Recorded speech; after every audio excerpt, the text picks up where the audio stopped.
Hello, and welcome to Your Estate Matters with your hosts, my colleague Greg Brenand and myself, Nicole Garten of Heritage Trust. Your Estate Matters is a podcast dedicated to everything estates, including building and preserving your legacy. If it's estate related, we'll be talking about it. We're having the conversations today that will help Canadians protect their families, their assets, and their legacies tomorrow.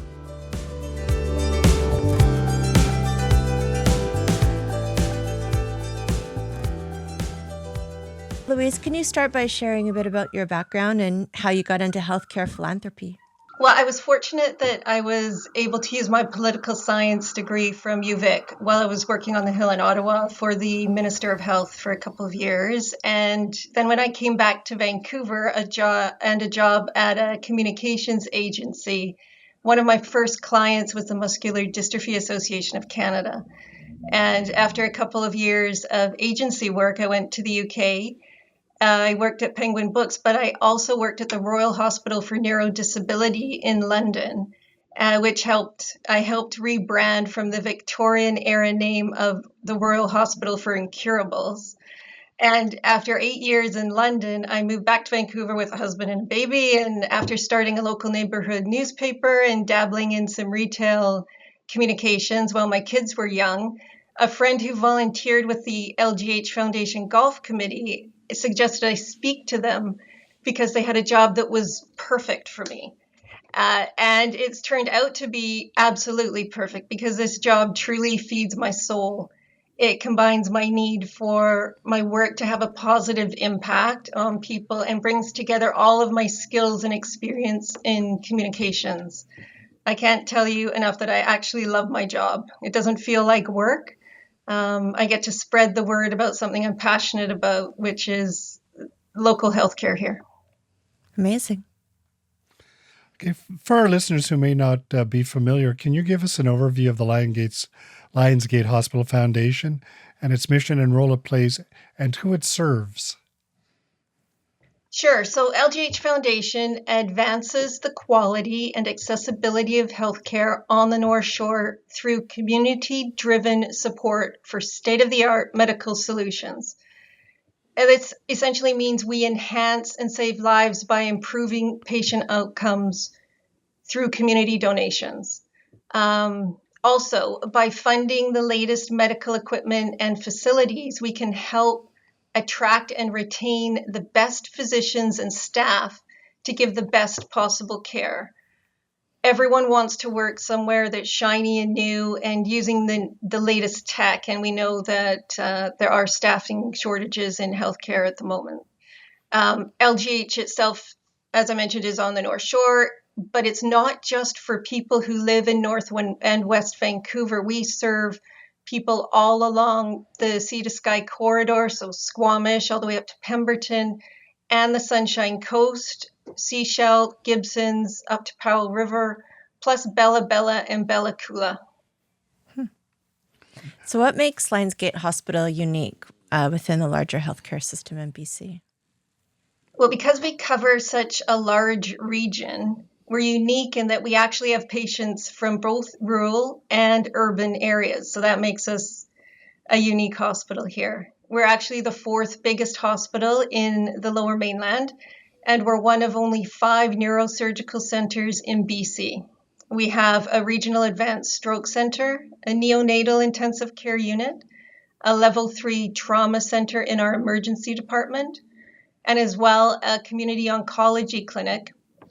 And we have patients coming from Burnaby, New West, all across Metro Vancouver. Right. So you and your team recently completed an extraordinary fundraising campaign, raising $100 million in just 23 months. Can you tell us about that campaign and what it supported and what it's meant for the community? Yes, for sure. It's a historic campaign for Lionsgate Hospital Foundation. Everyone had been thinking for many years about a new tower here on our campus, and Paul Meyer's $25 million donation gave us the opportunity to do it earlier and better. We were able to control to a degree the timing and the quality of the project. It actually put us to the forefront of the government's line, so to speak. So it made our case more compelling with the limited government budget dollars available. We're competing against all the other hospitals in the region, of course, right?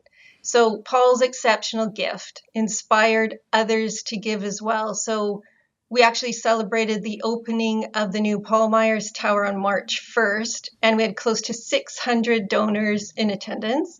It was a day filled with pride and smiles for all who contributed to this great achievement, all 6,600 donors.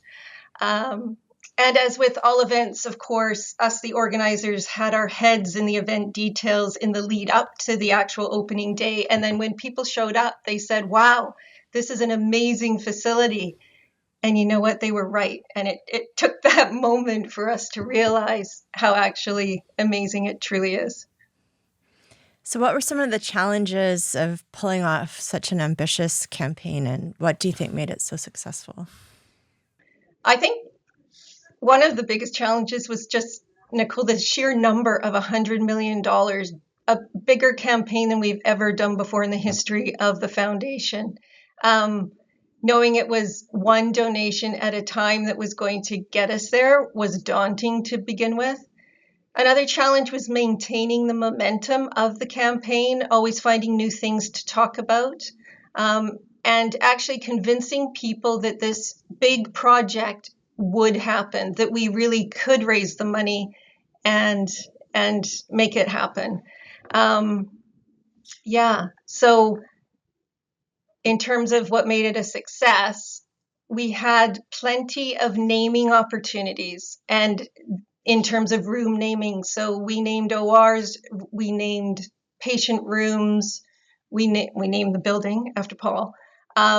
But this allowed us to put recognition plaques outside of the rooms, and it really seemed to motivate, for those who are motivated by recognition, it motivated them to feel comfortable giving us some of those larger donations. The fact that Paul Myers himself, just him being, he's a humble person. He will say, I'm just a plumber.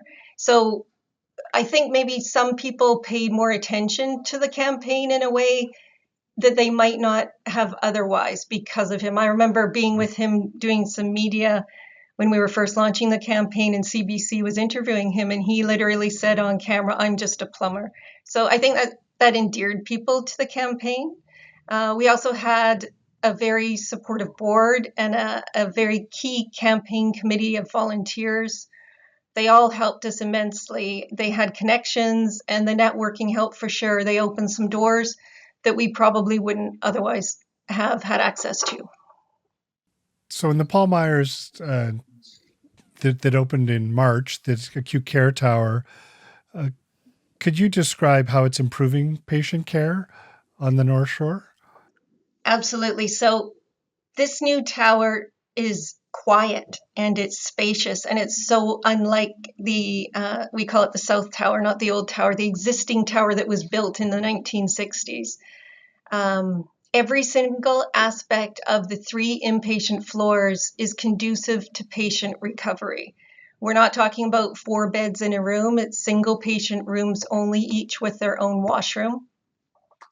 From the technology, the color schemes, to the layout and design, it's all about healing and patient recovery. For example, every patient room has a big window ensuring lots of natural daylight for healing. We have a hands-free Vocera communication system, which means no overhead call bells, and bedside patient calling system for immediate patient-nurse communication. There's pull-out couches in every room, and they encourage family members to stay over with patients. There's even hotel-like safes in every room, so patients can lock up their valuables and not be stressed at all about security. In each of the 108 patient rooms and the wide corridors that have alcoves to put in the dirty laundry carts and such, there's no clutter. So patients can get up and practice walking easily, and it just motivates them and encourages that road to recovery. So sounds amazing. So Lionsgate Hospital Foundation has deep roots in the community. How do you engage local residents, businesses, and schools in supporting the hospital? So one thing we do is we invite everyone to participate in events we're holding in support of the hospital. So we have a golf tournament and a gala, and many foundations do. But our biggest community engagement fundraiser is our 5-kilometer walkathon along the West Vancouver seawall. And it costs just $25 for anyone to participate. So there's no barrier to participation, basically. We also have lots of fundraisers in the community. Our residents are so generous with this. There's donut and other sales outside grocery stores and the community centers. Our youth committee recently hosted a grad dress fashion show for secondary students, which was quite unique. And we also have a Christmas card contest for all the students across the North Shore, I think you mentioned, which is a great way for us to engage youth. And next year, we'll be hosting for the first time a Lunar New Year celebration at the community center, and everyone will be welcome to that. We also put ads in local newspapers to promote various things and online. We do mailings during the year to households with information about the foundation, our impact, how donations are making a difference. We also offer everyone the opportunity to get involved through our 50-50 draw. And our last jackpot was a record $130,000. So it's going well. Okay, how important are your grassroots donations, the smaller heartfelt gifts, alongside the major philanthropic contributions? They're absolutely critical to us. We always say that every donation of every size counts. And Lionsgate Hospital is the hospital for here. That's our branding. We are the hospital for the North Shore. We're here for our whole community, and it's important for everyone to feel part of it. That's why while we celebrate Paul Myers for his $25 million donation, we also celebrate the other over 6,000 people who made a donation to our new medical and surgical center. It all adds up, and it all makes a difference. And I just want to mention that some of our most generous donors started with smaller gifts. Then we build trust with them, they see our impact, and they feel comfortable to give more. So I look back in our records, actually, and Paul Myers started with a $50 donation way back in the early 2000s. And then he attended our gala, and he continued to give. And his latest amazing gift was $25 million. So donations can start small if people have capacity and get larger, but we're grateful for every donation, honestly. So what are some of the current priorities and campaigns that you're focusing on right now? So currently we're focused on raising funds to build a new inpatient rehabilitation unit on the 5th floor of LGH. It's going to provide support for stroke patients and those dealing with other neurological disorders, from trauma injuries. We have a lot of biking accidents here, and as well as anyone who's had a long stay in the ICU. This new unit is going to have 25 beds. It's going to have a dining room, various public areas, and perhaps most importantly, a dedicated gym that's kitted out with the latest high-tech equipment. The best practice is for stroke patients to receive acute rehab within 14 days for the best outcomes long term. And this new unit is going to bring together all of our physiotherapists, occupational therapists, speech therapists, nurses, doctors, all specializing in rehab into one place. Currently, they are located in a couple of locations throughout our campus. So having everyone in one place is going to significantly help with ensuring they get the best care and that they no longer have to cross the bridge to GF Strong. That's a huge impediment to furthering outcomes, and it tires our patients. So if they can get this kind of specialized care close to home, here on the North Shore, it's going to make a real difference. Now, you've talked about some of the new services that you've been fortunate enough to include in the hospital, like the inpatient care and the specialty gyms. Are there any other innovations that the new tower will be able to provide for North Shore doctors that perhaps were limited at practicing in the North Shore? Yes, we actually just secured our first piece of robotic surgical equipment for neurosurgery, and we're the first hospital in BC to be using it. This is located in one of the 8 new ORs in the Paul Myers Tower. So our physicians, our surgeons are extremely excited about this, and so are we. Robotics are the future of surgery and many aspects of healthcare. And now we're looking to fund another robot for more general surgery in the near future. So, how can individuals or families contribute? So, is it lifetime gifts? Is it memorial gifts or plan giving? Yeah, so there's a variety of ways people can make a difference here at Lionsgate. So contributions can be made, we call them through a one-time donation or just a straight donation. These can be made through our website. You can make the gift online or mail in a check. We can provide a letter of direction for a stock gift or gift of securities. These are growing in popularity. So there's a straight donation. You can sign up as a monthly donor for a recurring gift, and for as little as $20 per month, you can end up contributing $240 to the foundation annually, and you receive a consolidated tax receipt at the end of the year. We accept tribute donations in honor of a loved one, and it's easy to set up a tribute online to direct donations to LGH. For larger gifts, I'd like to mention we're also happy to discuss a pledge schedule whereby the donor makes a commitment to a series of donations that are made over the next few years. Many of our listeners are thinking about their estate plans and legacy giving. Can you explain what a planned gift is and why it can be so impactful for a hospital foundation? So, a planned gift is a donation that's arranged now but allocated at a future date. So, it's a gift in your will designated to a cause that you care about, and it can have potential tax advantages as well. A future gift can help shape the future, basically.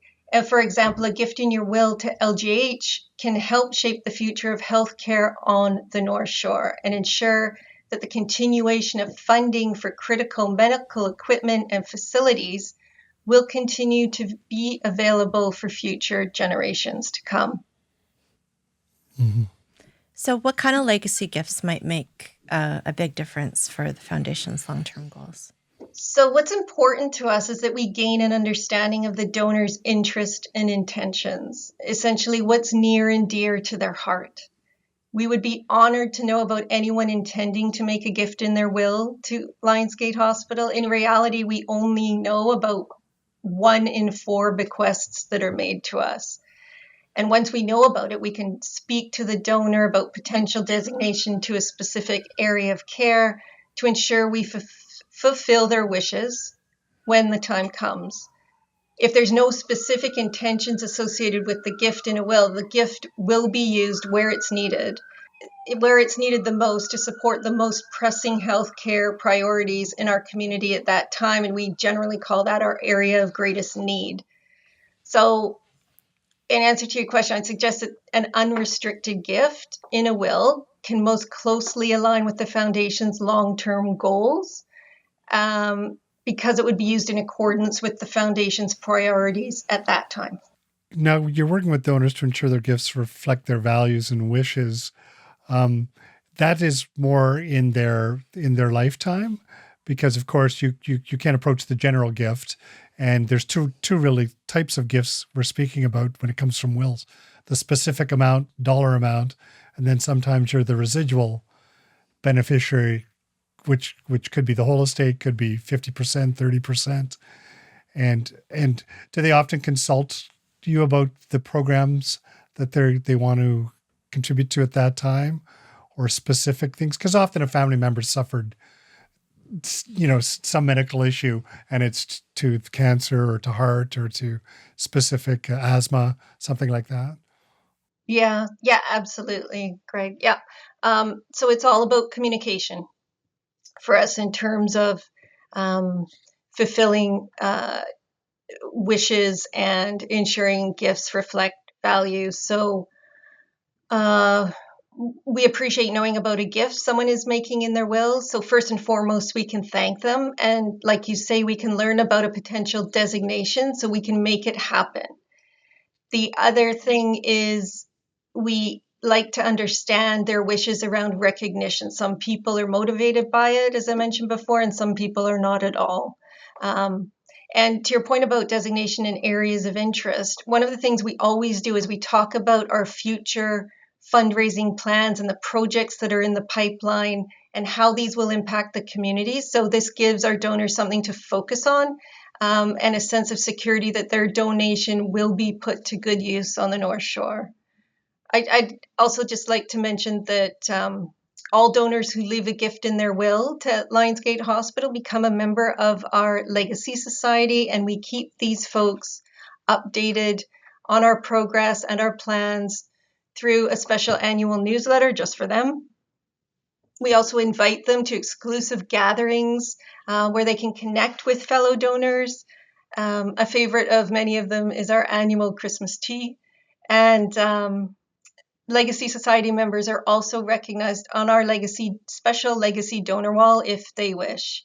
And to your point about set amount or percentage of an estate, those types of legacy gifts, we encourage our donors to speak to people like you, legal, or financial advisors, to choose the best type of gift that's best for them. So we hear the term transformational gifts in philanthropy, and certainly it sounds like Paul Myers absolutely made a transformational gift. Can you tell us about some other gifts, maybe the Hope Center or other gifts that have made a significant difference in the future of the hospital? Yeah, for sure. So like you said, there's the $25 million gift. There's a $2 million gift that can fund a robot and impact hundreds of patients a year through that. Or it can be even a $100,000 matching donation. We had one of those that kicked off our Gala Fund a Cause a couple of weeks ago, and that quickly turned into $300,000 for a specialized treadmill for the rehab unit I mentioned. So I guess I'm saying a transformational gift can take many forms, and it can impact patients or inspiration for other donors. It can have an impact in many ways. So can that be for the smaller donors, which are very important? Are they ever able to, or do you have gift planning where it's matched by another anonymous donor or a foundation, a charitable foundation that's saying, if you can raise this amount in this time, we'll match it? Like, does that come about where somebody giving $50, it becomes, 200 or 500? Absolutely. Yeah. And these matching gifts have become quite popular in recent years. But I remember a few years ago, before they really became the big thing, a local fireplace business, Valor Fireplaces, wanted to make a $5,000 donation. And I encouraged them to allow us to leverage it as a matching gift to raise $10,000 in 10 hours. And that's how we build it in our e-blast to our donors. It was completely online. And we promoted it over the 10 hours and ended up raising $77,000 for our new MRI, which is coming next June. So a $5,000 donation quickly turned into a $77,000 donation. So absolutely, yes. That's amazing. Mm-hmm. From your perspective, how is healthcare philanthropy evolving in BC and across Canada? I think more and more there's a reliance on community fundraising.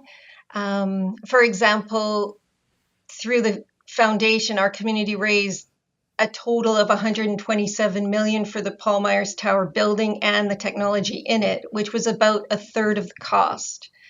The $10 million for our new high acuity unit, which opened a few years ago, was 100% funded by our community here on the North Shore and beyond.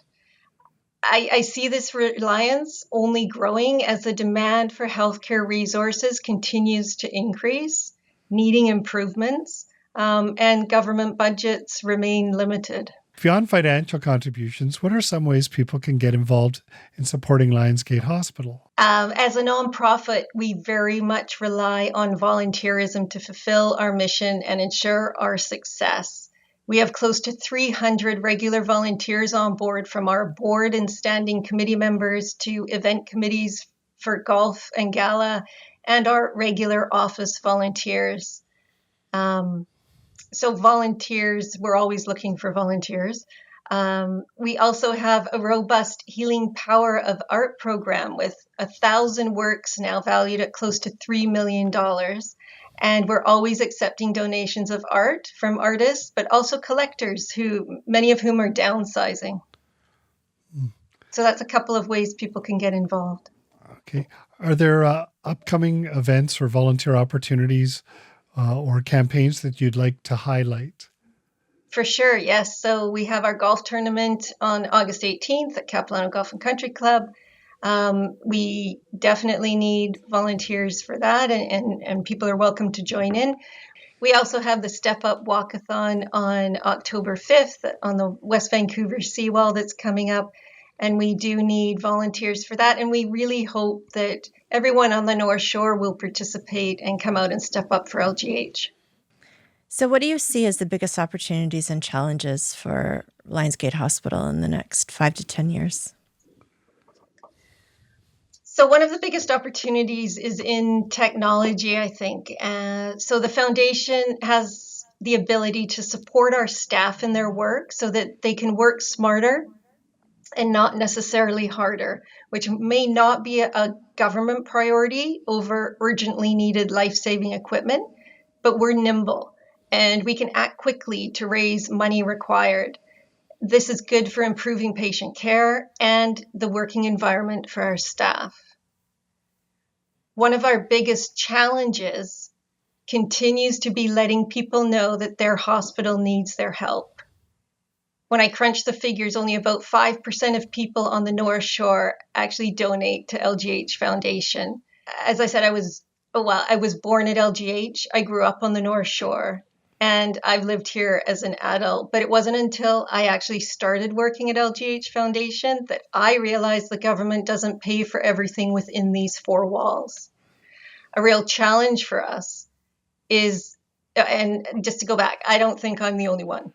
A real challenge for us is a constant need to engage people and widening our engagement to include all parts of our community, including new arrivals to the North Shore, young families, and youth.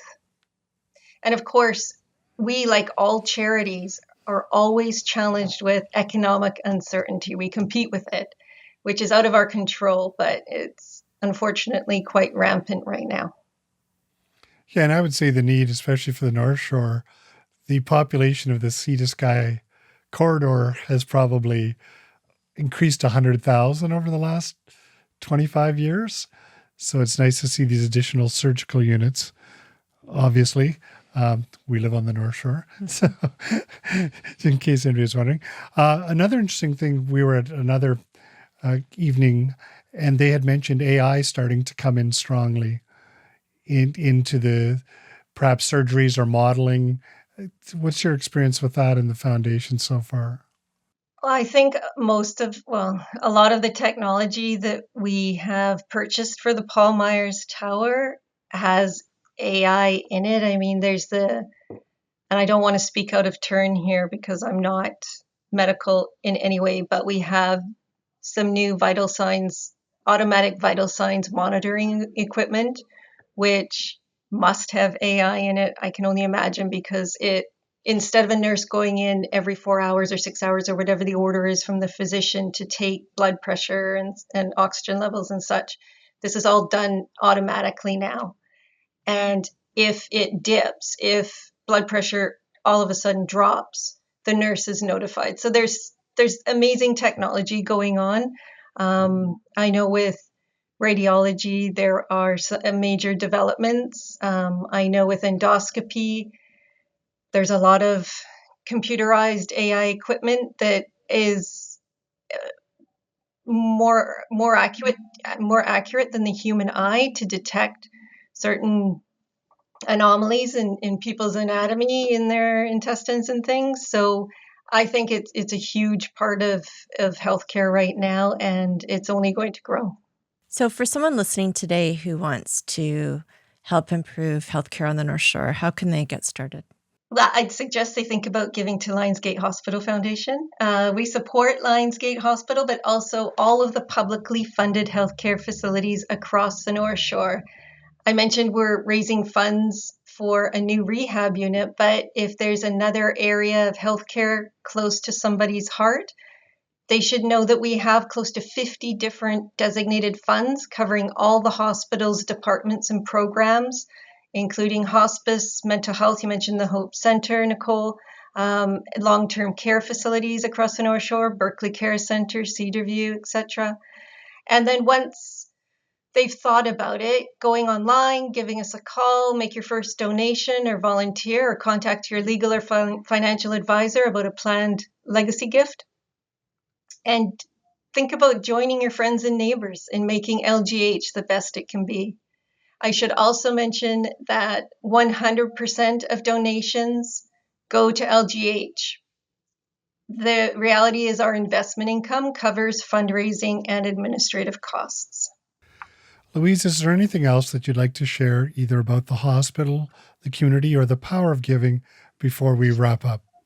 I just want to say that each one of us has the ability to make a difference. And when we come together, great things can happen. And I really saw it happen with the Paul Myers Tower and this amazing new state-of-the-art facility here on the North Shore that is miles ahead of anything else in Western Canada right now.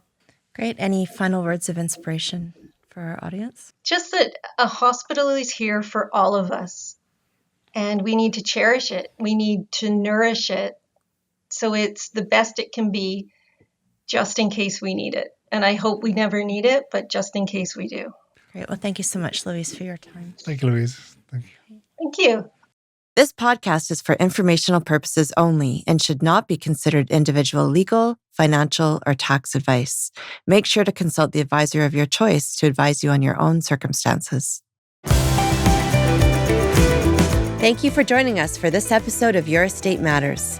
If you like this podcast, make sure to follow it on your podcast platform of choice. Whether you are planning your own estate or you're acting as executor for somebody else's, Heritage Trust can help.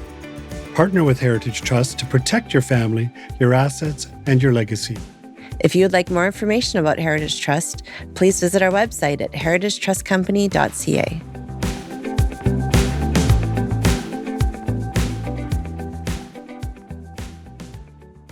This podcast is produced by Podfather Creative.